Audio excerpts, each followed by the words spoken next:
this photograph. Every time I do, it makes me laugh.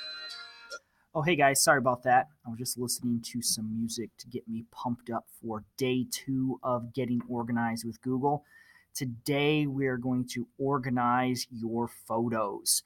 Now, photos have been a very challenging thing to organize and sort through, whether it's the shoebox under your bed or the old iPhones and external hard drives that are laying around that you can't get rid of because they have photos on them.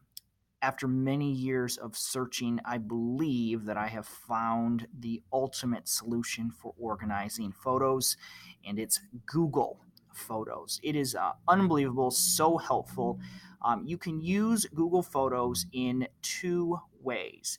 You can use it personally to organize your own family photos, and you can also use it to organize photos related to your classroom. Now, this is an area where I think a lot of teachers could benefit from taking more pictures of the activities that go on in their classroom, taking pictures of student presentations and projects and artwork and things like that. But having a central place to store and organize them has always been a challenge. I'm going to show you how I use Google Photos to organize my personal family photos. You can do the same, and then this year, if you have them, or next year, you can look at incorporating more photos into your classroom as well. Now, to get started, I probably would recommend that you begin with your phone.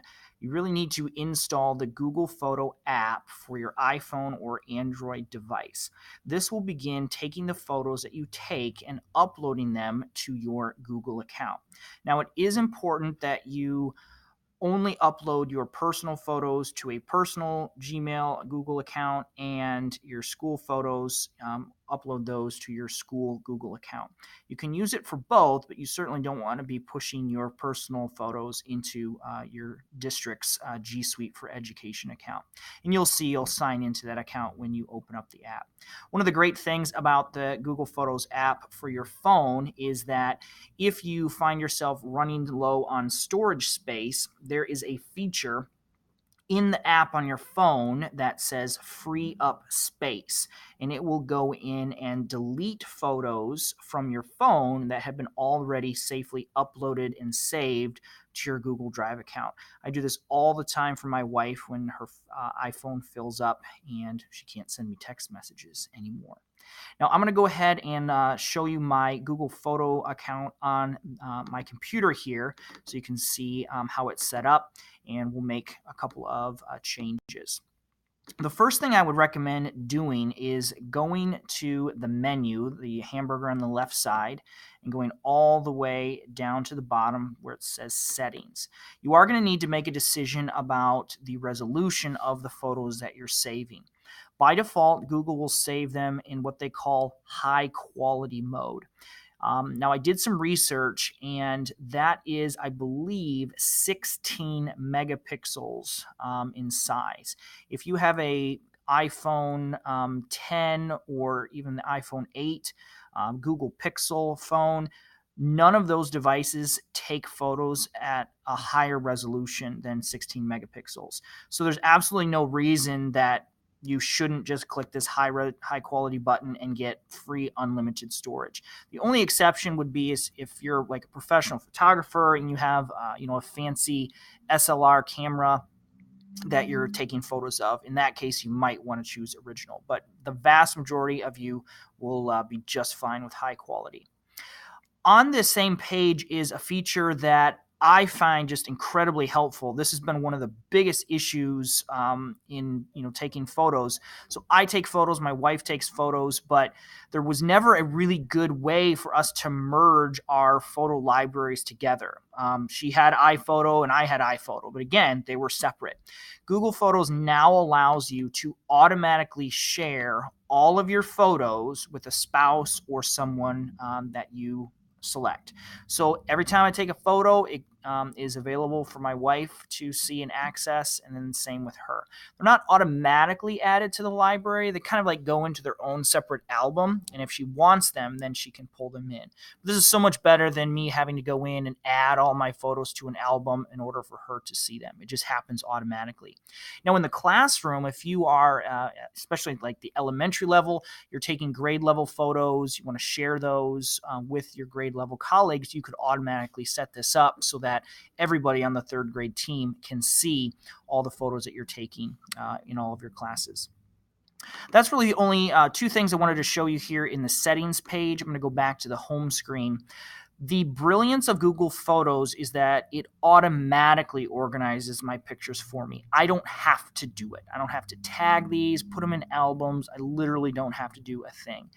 Like all of the other Google products, the key is the search box. So if I go up here to the top, it does facial recognition, and so I can look through all the faces in my album. Now, I've actually gone in and added the names to the faces. That doesn't happen automatically. But if I want to see all of the pictures from my son John, I just click on his face, and it will display every single photo that he's in, which is amazing. Now, the next thing I want to show you is that Google Photos has incredible search capabilities in here. If I type in the name of a thing, for example, when we type in palm tree, it will identify any photo in my photo library that has a palm tree in it. Makes it super easy to find a picture if I don't remember when it was taken or who was in there or where it was, but I know we were standing next to a palm tree. I can easily browse these photos to find it. It's really, really amazing. I can search for, we have a pet rabbit. If I search for rabbit, it'll find photos of the rabbit. This one here is kind of funny, and you'll see obviously this is not a rabbit. It is a computer making these search decisions, and sometimes it does not get it right, and you can have some comical results. That ability there is unbelievable to do that. Last thing I want to show you is the Google Assistant that's built into Google Photos. You'll see that here on the left. As I take and upload pictures, the Google Assistant, which is artificial intelligence, it's not a person, it's a bunch of computer algorithms, will look at my photos and present me with interesting perspectives on them. So it does the time hop thing that we've seen before. It will create these little mini movies of my photos. If I take several photos in rapid succession, it will actually stitch them together into a video. It'll find photos of receipts and paper and suggest that I archive them. If photos are rotated, they're upside down or sideways, it'll say, hey, would you like to rotate these 87 photos? Yes, I would. It does a lot of interesting things. It will even put my photos together in an album. If you go on a trip, Google will recognize that you went somewhere, you did a bunch of stuff, and then you returned home, and it will put those into an album automatically or even create a little movie of them. It's an unbelievable tool. You definitely can benefit from Google Photos in your personal life. And I think that you can also begin taking more photos in the classroom, saving them in Google Photos in your school account, and then using that to either just keep a record of student work in progress, record the projects that they're doing, make sharing photos easier for your students, and ultimately even share those photos with parents. Have fun playing with Google Photos. Can't wait to hear what your favorite feature is.